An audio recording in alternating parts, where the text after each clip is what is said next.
Hi friends, welcome back to my channel tech with Prem in Kannada. Friends, Karnataka ಸರ್ಕಾರ ಕೃಷಿ ಇಲಾಖೆಯ ವತಿಯಿಂದ 2024-25ನೇ ಸಾಲಿನ ಸೂಕ್ಷ್ಮ ನೀರಾವರಿ ಯೋಜನೆಯಡಿಯಲ್ಲಿ ತುಂತುರು ನೀರಾವರಿ ಘಟಕಗಳ ಅಂತಂದರೆ ಸ್ಪ್ರಿಂಕ್ಲರ್ ಸೌಲಭ್ಯವನ್ನು ಪಡೆಯಲಿಕ್ಕೆ ಅರ್ಹ ರೈತರಿಂದ ಅರ್ಜಿಯನ್ನು ಆಹ್ವಾನ ಮಾಡಿದ್ದಾರೆ.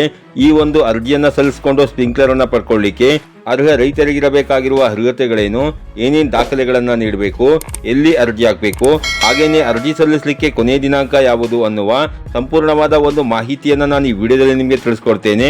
ಅದಕ್ಕಿಂತ ಮುಂಚೆ ನೀವೇನಾದರೂ ನಮ್ಮ ಚಾನಲ್ಗೆ ಹೊಸಬರಾಗಿದ್ದರೆ ನಮ್ಮ ಚಾನಲ್ನ ಸಬ್ಸ್ಕ್ರೈಬ್ ಮಾಡಿಕೊಂಡು ಬೆಲ್ಲೈಕನ್ನ ಕ್ಲಿಕ್ ಮಾಡ್ಕೊಳ್ಳಿ ಫ್ರೆಂಡ್ಸ್. ನಾವು ಹಾಕುವ ಮುಂದಿನ ವಿಡಿಯೋದ ನೋಟಿಫಿಕೇಶನ್ ನಿಮಗೆ ಆ ತಕ್ಷಣ ಬಂದು ಸಿಗುತ್ತೆ ಫ್ರೆಂಡ್ಸ್. ಮೊದಲನೇದಾಗಿ ಕರ್ನಾಟಕ ಸರ್ಕಾರ ಕೃಷಿ ಇಲಾಖೆಯ ವತಿಯಿಂದ 2024-25ನೇ ಸಾಲಿನ ಸೂಕ್ಷ್ಮ ನೀರಾವರಿ ಯೋಜನೆಯ ಮುಖಾಂತರ ತುಂತುರು ನೀರಾವರಿ ಘಟಕಗಳ ಸ್ಪ್ರಿಂಕ್ಲರ್ ಸೌಲಭ್ಯವನ್ನು ಪಡ್ಕೊಳ್ಳಿಕ್ಕೆ ಅರ್ಜಿ ಹಾಕ್ಲಿಕ್ಕೆ ನಿಮಗಿರಬೇಕಾಗಿರುವ ಅರ್ಹತೆಗಳು ಯಾವುವು ಅನ್ನೋದನ್ನ ನೋಡೋದಾದ್ರೆ, ಅರ್ಜಿದಾರ ರೈತರು ಕರ್ನಾಟಕ ರಾಜ್ಯದ ನಿವಾಸಿಯಾಗಿರಬೇಕಾಗಿರುತ್ತದೆ, ಸ್ವಂತ ಜಮೀನನ್ನು ನೀವು ಹೊಂದಿರಬೇಕಾಗಿರುತ್ತದೆ, ಕಂದಾಯ ಇಲಾಖೆಯಿಂದ ರೈತ ಪ್ರಮಾಣ ಪತ್ರವನ್ನು ನೀವು ಪಡ್ಕೊಂಡಿರಬೇಕಾಗಿರುತ್ತದೆ, ಪರಿಶಿಷ್ಟ ಜಾತಿ ಹಾಗೂ ಪರಿಶಿಷ್ಟ ವರ್ಗದ ರೈತರು ಈಗಾಗಲೇ ಸ್ಪ್ರಿಂಕ್ಲರ್ ಸವಲತ್ತನ್ನು ಪಡ್ಕೊಂಡಿದ್ದಲ್ಲಿ ಹೆಚ್ಚುವರಿ ವಿಸ್ತೀರ್ಣ ಅಂತಂದ್ರೆ 2 ಎಕರೆ 20 ಗುಂಟೆಯಿಂದ 5 ಎಕರೆವರೆಗಿನ ಹೆಚ್ಚುವರಿ ಜಮೀನಿನ ವಿಸ್ತೀರ್ಣಕ್ಕೆ ಮತ್ತೊಮ್ಮೆ ಸ್ಪ್ರಿಂಕ್ಲರ್ ಪಡೆಯಲಿಕ್ಕೆ ನೀವು ಅರ್ಜಿಯನ್ನು ಸಲ್ಲಿಸಿಸಬಹುದಾಗಿರುತ್ತೆ ಫ್ರೆಂಡ್ಸ್. ಹಾಗೇನೆ ಈ ಸ್ಪ್ರಿಂಕ್ಲರ್ ಸೌಲಭ್ಯಕ್ಕೆ ಅರ್ಜಿ ಹಾಕ್ಲಿಕ್ಕೆ ನಿಮ್ಮ ಹತ್ರ ಇರಬೇಕಾಗಿರೋ ದಾಖಲೆಗಳು ಯಾವುವು ಅನ್ನೋದನ್ನ ನೋಡೋದಾದ್ರೆ, ಅರ್ಜಿ ಫಾರಂ ಬೇಕಾಗುತ್ತೆ, ಆಧಾರ್ ಕಾರ್ಡ್ ಬೇಕಾಗುತ್ತೆ, ಖಾತೆ ಉತ್ತಾರ ಬೇಕಾಗುತ್ತೆ, RTC ಉತ್ತಾರ ಬೇಕಾಗುತ್ತೆ, ಬೆಳೆ ಹಾಗೂ ನೀರಾವರಿ ಮೂಲದ ದೃಢೀಕರಣ ಪತ್ರ ಬೇಕಾಗುತ್ತೆ, ಬ್ಯಾಂಕ್ ಪಾಸ್ ಪುಸ್ತಕದ ಜೆರಾಕ್ಸ್ ಪ್ರತಿ ಬೇಕಾಗುತ್ತೆ,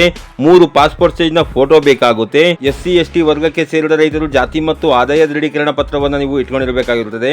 ಹಾಗೇನೆ ಕೊನೆಯದಾಗಿ ನೀವು ಆಧಾರ್ ಕಾರ್ಡ್ಗೆ ಲಿಂಕ್ ಇರುವ ಮೊಬೈಲ್ ನಂಬರ್ನ ನೀವು ಇಟ್ಕೊಂಡಿರಬೇಕಾಗಿರುತ್ತೆ ಫ್ರೆಂಡ್ಸ್. ಯಾರ್ಯಾರು ರೈತರು ಕರ್ನಾಟಕ ಸರ್ಕಾರ ಕೃಷಿ ಇಲಾಖೆಯ ವತಿಯಿಂದ 2024-25ನೇ ಸಾಲಿನ ಸೂಕ್ಷ್ಮ ನೀರಾವರಿ ಯೋಜನೆಯಡಿ ತುಂತುರು ನೀರಾವರಿ ಘಟಕಗಳ ಸ್ಪ್ರಿಂಕ್ಲರ್ ಸೌಲಭ್ಯವನ್ನು ಪಡ್ಕೊಳ್ಳಿಕ್ಕೆ ಅರ್ಜಿ ಹಾಕಬೇಕು ಅಂತಿದ್ದೀರಿ, ಅಂತವರು ನಾ ತಿಳಿಸಿರುವ ಈ ಎಲ್ಲಾ ದಾಖಲೆಗಳನ್ನು ತಗೊಂಡು ನಿಮ್ಮ ಹತ್ತಿರದ ರೈತ ಸಂಪರ್ಕಕ್ಕೆ ಭೇಟಿ ಮಾಡಿ ಅಲ್ಲಿ ನೀವು ಇದಕ್ಕೆ ಬೇಕಾಗಿರುವಂತಹ ಅರ್ಜಿ ಫಾರಂ ಅನ್ನು ಇಸ್ಕೊಂಡು ಆ ಅರ್ಜಿ ಫಾರಂ ಅನ್ನು ಫಿಲ್ಅಪ್ ಮಾಡಿಕೊಂಡು ಈ ಡಾಕ್ಯುಮೆಂಟ್ಗಳ ಜೆರಾಕ್ಸ್ ಅನ್ನೆಲ್ಲ ಅದಕ್ಕೆ ಅಟ್ಯಾಚ್ ಮಾಡಿ ಅದೇ ರೈತ ಸಂಪರ್ಕ ಕೇಂದ್ರದಲ್ಲಿ ನೀವು ಅರ್ಜಿಯನ್ನು ಸಲ್ಲಿಸ್ಕೊಬಹುದಾಗಿರುತ್ತೆ ಫ್ರೆಂಡ್ಸ್. ಹಾಗೇನೆ ಇದಕ್ಕೆ ಅರ್ಜಿ ಸಲ್ಲಿಸಲಿಕ್ಕೆ ಕೊನೆಯ ದಿನಾಂಕವನ್ನು ಇನ್ನೂ ಸಹ ನಿಗದಿ ಮಾಡಿರೋದಿಲ್ಲ. ಯಾರ್ಯಾರು ರೈತರು ಈ ಸ್ಪ್ರಿಂಕ್ಲರ್ ಸೌಲಭ್ಯಕ್ಕೆ ಅರ್ಜಿ ಹಾಕಬೇಕು ಅಂತಿದ್ದೀರಿ ಅಂತವರು ನೀವು ಆದಷ್ಟು ಬೇಗ ಹೋಗಿ ನೀವು ಅರ್ಜಿಗಳನ್ನು ಸಲ್ಲಿಸ್ಕೊಬೇಕಾಗಿರುತ್ತೆ ಫ್ರೆಂಡ್ಸ್. ಈ ರೀತಿಯ ಒಂದು ಸಣ್ಣ ಮಾಹಿತಿ ಇತ್ತು, ಈ ಮಾಹಿತಿನ ನಾನು ನಿಮಗೆ ತಿಳಿಸ್ಕೊಟ್ಟಿದ್ದೀನಿ. ಈ ಮಾಹಿತಿ ನಿಮಗೆ ಉಪಯುಕ್ತ ಅನಿಸಿದ್ರೆ ವಿಡಿಯೋಗೆ ಒಂದು ಲೈಕ್ ಮಾಡಿ, ಕಮೆಂಟ್ ಮಾಡಿ, ಶೇರ್ ಮಾಡಿ. ಹಾಗೆಯೇ ನಮ್ಮ ಚಾನಲ್ಗೆ ಹೊಸಬರಾಗಿದ್ದರೆ ನಮ್ಮ ಚಾನಲ್ನ ಸಬ್ಸ್ಕ್ರೈಬ್ ಮಾಡಿಕೊಂಡು ಬೆಲ್ಲೈಕನ್ನ ಕ್ಲಿಕ್ ಮಾಡ್ಕೊಳ್ಳಿ ಫ್ರೆಂಡ್ಸ್. ನಾವು ಹಾಕುವ ಮುಂದಿನ ವಿಡಿಯೋದ ನೋಟಿಫಿಕೇಶನ್ ನಿಮಗೆ ಆ ತಕ್ಷಣ ಬಂದು ಸಿಗುತ್ತೆ ಫ್ರೆಂಡ್ಸ್.